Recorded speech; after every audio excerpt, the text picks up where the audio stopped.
Good evening, everybody. It is Melissa Johnson speaking. I am the Principal Psychologist and the Director at Thriving Mind Psychology Clinic, located here on the beautiful Sunshine Coast. Welcome to vlog number 89, the second last vlog of the 90-day vlog challenge. Coming to you a little bit late this evening. I've had a very big day. So today I am talking about New Year's resolutions, and should you or shouldn't you? So here's my thoughts on New Year's resolutions. I don't necessarily believe in them, and there's two main reasons why. The first is this: I think sometimes it can be quite easy to get caught up in this trap of feeling that we have to hurry up and quickly come up with something on the 31st of December. Because when someone asks us what is our New Year's resolution, we feel like we have to have an answer. So what that means is we sometimes just randomly, come up with something without really putting much thought into it, so that we feel like we have an answer, we feel like we have a resolution that we can tell everyone about. And often that is something along the lines of eating better, drinking less, or doing more exercise. And there's absolutely nothing wrong with those goals. But if you haven't put much thought into them, if they aren't really something you really want to do, sometimes what that means is we don't keep them, okay? So that's the first reason why I don't necessarily think or don't necessarily believe in New Year's resolutions, because I think we just feel pressured to come up with something. We quickly come up with something that maybe someone else is doing or is quite common or popular. Just so that we have an answer, so when someone actually says to us, what is your New Year's resolution, we can actually say something. We don't like to say, for some reason, I don't have one. I'm not setting one this year. And of course there's nothing wrong with that.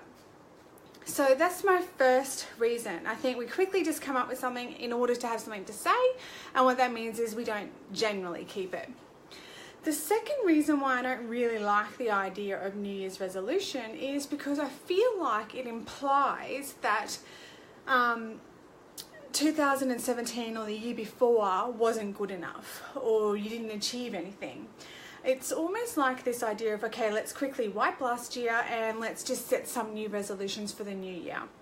And I think that it's actually really important to take time, particularly between this time of the year, Christmas and New Year's, and actually reflect back on what you have achieved, what you did or didn't achieve, and why you didn't. Or maybe what you changed, does it now look different to what you thought it would look different, to what you thought it would look like at the start of the year. And I think that's really important. That's kind of why yesterday I spoke to you about those three things. What is one thing you were going to stop, one thing you're going to start, and what's one thing you were going to continue. And I like that strategy because it kind of helps you reflect back on the year that was, and identify things that you actually did well that you'd like to continue doing, but also identify things that perhaps you'd like to stop doing, and something that you'd like to start doing, so something that you didn't do that you want to start doing. So it sort of covers all three bases. Whereas with a New Year's resolution, it's kind of this idea of last year wasn't good enough, we didn't really achieve anything, so we have to quickly set something new for the new year. So that's the two main reasons why I don't really love the idea around New Year's resolution. However, I do think it is really important to set goals, if that's what you want to call them. And no, I don't think you should just set them on the 1st of January 2018 and that's it. It's not a set and forget thing. It's almost like, well, I like to think of goals, or action if you prefer, it doesn't even have to be called goals, as something that's quite a fluid process. It's really something that you should be checking in with on a daily, weekly or monthly basis, and see whether you're in line with them, see if you're on track or off track, and if you're off track, why is that? Is it that your priorities have changed? Is it that something else has got in the way? Is it that you've not been making it that important? And is it something that you actually want to continue working towards? And if not, what is it then? And then re-evaluating that and rethinking that and restating that for yourself. And the other thing around goal setting is it's really important to make sure that those goals are in line with your values. And making sure that we always have behavior or action toward our overall values and all those different domains in our life. That is what helps us feel that sense of fulfillment and vitality and happiness in life, rather than feeling like we're just running on that rat wheel and never really achieving anything. Is that constant movement toward something in all those areas of our life.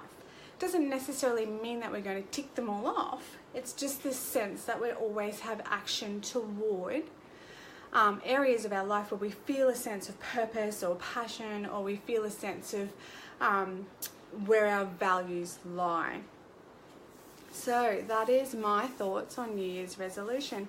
If you want to set them, that's fantastic. Make sure that you've really had a think about whether it's something you really want to do, whether it's something that's actually really important to you, and also have a think about, are they in line with your values? And then don't just set and forget. Make sure you're always checking in with them. See if you've sort of gotten off track, and if so, how do you get back on track if that's what you need to do? Perhaps it's around, reevaluating the actual goal itself, and perhaps it's not a priority as much of a priority as what you thought it was. And if it's not, then what is it?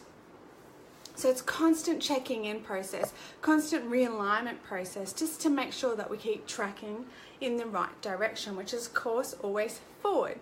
That forward momentum toward something, toward those values. That's it for me today. I will be back tomorrow for vlog number 90 of the 90-day vlog challenge. I'm pretty excited, I think. I've got mixed feelings about it actually. I'm sure I'll miss it, but in a way it'll be nice to not vlog every single day, particularly when I'm vlogging at whatever time it is, 7, 8 o'clock at night, because I haven't had time all day. So it'd be nice to not have to do that occasionally. I hope you've enjoyed that today. I hope that's giving you something to think about in terms of setting your goals. And actually, one other thing I wanted to say was this.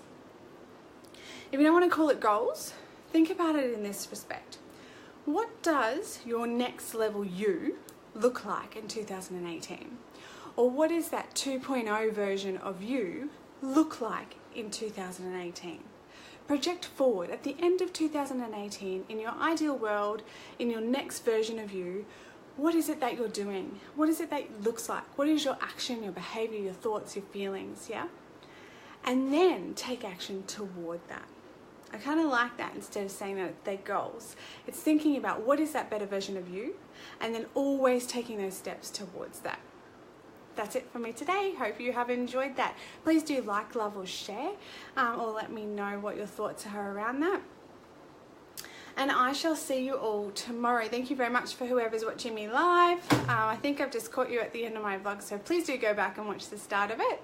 I shall see you all tomorrow. Don't forget, there's never been a better day than today to take the steps to having your thriving mind and your thriving life. Bye for now.